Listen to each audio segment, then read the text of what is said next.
कि और कौन कौन सी चीजें हैं जो आपके आसपास हैं और आपके वात पित्त कफ तीनों को सम पे लाने में मदद कर सकती है। ये तीनों समभाग में रहें तो अच्छा होता है। और कौन कौन सी चीजें हैं? तो भागवती जी कहते हैं रसोई के बाहर जाने की जरूरत ही नहीं, सब वहीं है।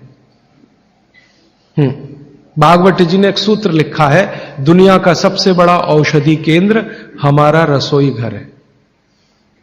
सबसे बड़ा औषधि केंद्र रसोई घर है। अब दुर्भाग्य से हम रसोई में जिनको मसाला कहते हैं ना, मसाला, वहां मसाला कुछ नहीं है, सब औषधि है। मसाले का और औषधि का अंतर मालूम है? ये मसाला तो शब्द ही भारत का नहीं है, पहले तो ये बता दूंगा। ये अरबिक शब्द है, फारसी से अरबी में आया, अरबी से हमारे घुस गया, हिंदी में और जगह जगह घुस गया। ये विदेशी आए तो ये शब्द भी आया। हिंदुस्तान में 17वीं 18वीं शताब्दी का साहित्य जब मैं पढ़ता हूं तो जब तक मुगलों का राज्य रहा तब तक मसाले शब्द का बहुत उपयोग है। मुगलों के राज्य के पहले एक भी जगह किसी भी शास्त्र में मसाला नहीं है। चरक संहिता पढ़ी मैंने, कहीं भी मसाला नहीं है उसमें। सुश्रुत में कहीं मसाला नहीं है, बागवट की कहीं मसाला नहीं है। पुराने जितने लेखक हुए हैं ना 10वीं शताब्दी के पहले के, कहीं भी किसी ने मसाले शब्द का इस्तेमाल ही नहीं किया। हर जगह है तो औषधि है, औषधि औषधि, जीरा औषधि, धनिया औषधि, ये औषधि के रूप में है। तो इनकी जो प्रॉपर्टीज हैं रसोई घर की, औषधियों की, ये सब आपके चिकित्सा के लिए है। अब मुझे समझ में आता है कि हमारे पुराने जमाने की माताएं बहनें, जो हमारी दादी हैं, नानी हैं, उन्होंने अपनी अपनी बेटियों को जो कुछ सिखाया, सब्जी बनाना तो क्या क्या डालना, जीरा चाहिए, धनिया चाहिए, हींग चाहिए, मात्रा कितनी कितनी चाहिए, वो सब बड़े वैज्ञानिक और चिकित्सक लोग रहे होंगे। क्योंकि रोज हमारे शरीर में वात पित्त कफ की स्थिति सम और असम होती रहती है। आप जानते हैं सुबह जो है ना वात ज्यादा होता है शरीर में, सुबह सुबह, दोपहर को पित्त ज्यादा होता है, शाम को कफ ज्यादा होता है। तो ये पूरे 24 घंटे में ऊपर नीचे होता रहता है। तो 24 घंटे में जो वात पित्त कफ ऊपर नीचे होता रहता है, तो सब्जियों में उसी के हिसाब से औषधियां डाली जाती है। जैसे दोपहर की सब्जी बने, दोपहर की, तो मेरी दादी को मैंने देखा था कि दोपहर की सब्जी बनाएगी तो अजवाइन जरूर डालेगी उसमें, और वही सब्जी रात को बनाती थी तो अजवाइन नहीं डालती थी। तो एक दिन मैंने दादी से पूछा कि यही सब्जी दोपहर को मैंने खाई तो इसमें अजवाइन थी, शाम को खाई तो नहीं, क्यों? तो उसने उत्तर तो नहीं दिया। तो उसने कहा मेरी मां ने ऐसा सिखाया। बस बात खत्म हो गई। अब उस समय मैं भी मान लिया कि ठीक है, उसकी मां ने सिखाया। अब जब मैंने काम शुरू किया ये चिकित्सा पर, तब मेरे समझ में आया कि अजवाइन जो है पित्तनाशक है। घी के बाद, देशी गाय के घी के बाद जो सबसे ज्यादा पित्तनाशक दूसरी कोई चीज है तो वो अजवाइन है। और दोपहर को पित्त भड़कता है, आप जानते हैं, और वो स्वाभाविक है क्योंकि खाना खाने के लिए पित्त भड़कना ही चाहिए। तो उस समय अजवाइन डाली जाती है सब्जी में, क्योंकि दोपहर को ही शरीर को अजवाइन की जरूरत होती है पित्त को सम पे लाने के लिए। तो भारत में ज्यादातर माताएं बहनें ये बात जानती हैं कि दोपहर की सब्जी में अजवाइन चाहिए। दोपहर का दही है ना, दही का मट्ठा, उसमें भी अजवाइन का बघार लगता है। दोपहर की जितनी भी चीजें हैं ज्यादातर अजवाइन ग्रस्त होती हैं या अजवाइन से बनती हैं, क्योंकि पित्त को सम पे रखना है।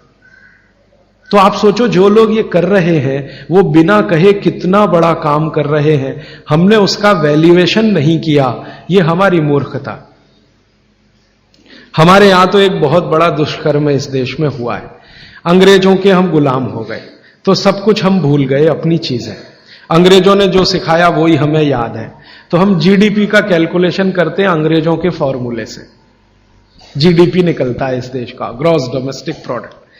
तो मैंने बहुत बार इस देश के अर्थशास्त्रियों से पूछा कि जीडीपी में आप विचित्र विचित्र कैलकुलेशन करते हैं। जैसे भारत की पुलिस है, उस पर जो खर्चा हो रहा है वो जीडीपी का हिस्सा है।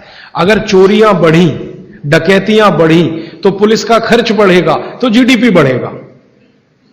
और प्रधानमंत्री छाती ठोक के कहेगा मेरे जमाने में जीडीपी 10% से ऊपर बढ़ गया। सो व्हाट, पुलिस का खर्च बढ़ गया, माने चोरियां बढ़ गई, डकैतियां बढ़ गई, अत्याचार बढ़ गए, अनाचार बढ़ गए, तो जीडीपी बढ़ गया, तो क्या बड़ी बात है। तो हमारे जो जीडीपी के कैलकुलेशन है बड़े विचित्र हैं। इसमें चोरी हो, डकैती हो, लूट मारी हो तो जीडीपी बढ़ेगा, लेकिन माताएं बहनें घर में जो करती रहती हैं वो जीडीपी में है ही नहीं, कैलकुलेशन ही नहीं है उसका। भारत सरकार कोई कैलकुलेशन नहीं करती कि किसी मां ने 1 किलो पापड़ बना दिए तो जीडीपी बढ़ा कि नहीं, तो कहते हैं जी मालूम नहीं बढ़ा कि नहीं बढ़ा, क्योंकि कैलकुलेशन नहीं है। किसी मां ने दाल की बड़ी बना दी 5 किलो दाल की, तो जीडीपी बढ़ा कि नहीं बढ़ा। आपका मन क्या कहता है, बुद्धि क्या कहती है, बढ़ा कि नहीं बढ़ा।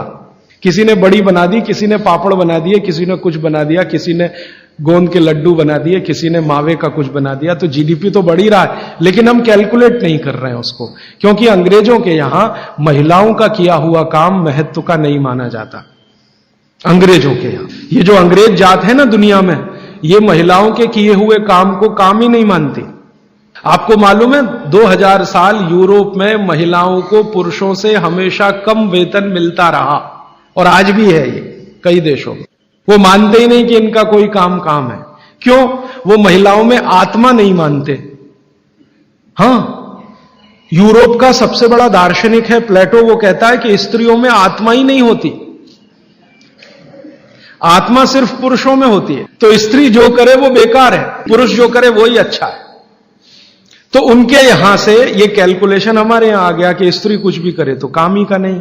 तो अंग्रेजों का 200-250 साल जो राज चल गया, उसमें हम सब के दिमाग खत्म हो गए, सोचना विचारना बंद हो गया, तो हमने भी वही मान लिया। मैं अब इसको बदलना चाहता हूं और मैं ये समझना चाहता हूं और समझाना चाहता हूं कि स्त्रियां जो कर रही हैं वो किसी डॉक्टर से कम नहीं है। बस अंतर इतना है कि डॉक्टर को आप फीस देकर उससे एडवाइस ले रहे हैं, हमारी दादी नानी फोकट में वही एडवाइस दे रही है, धनिया खाओ, जीरा खाओ और ये अजवाइन खाओ, आपके पेट की गैस खत्म हो जाएगी।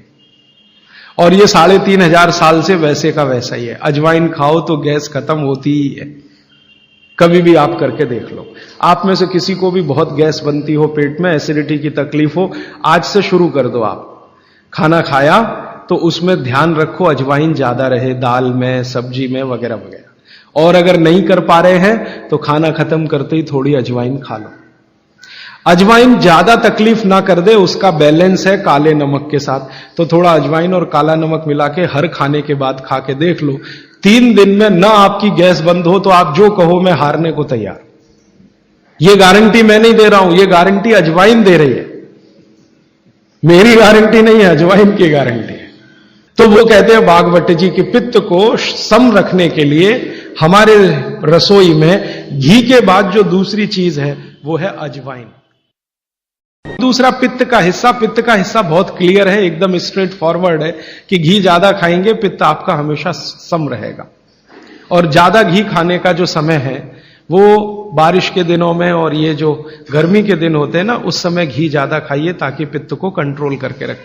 और वात के लिए मैं पहले ही बता चुका हूं, शुद्ध पित्त।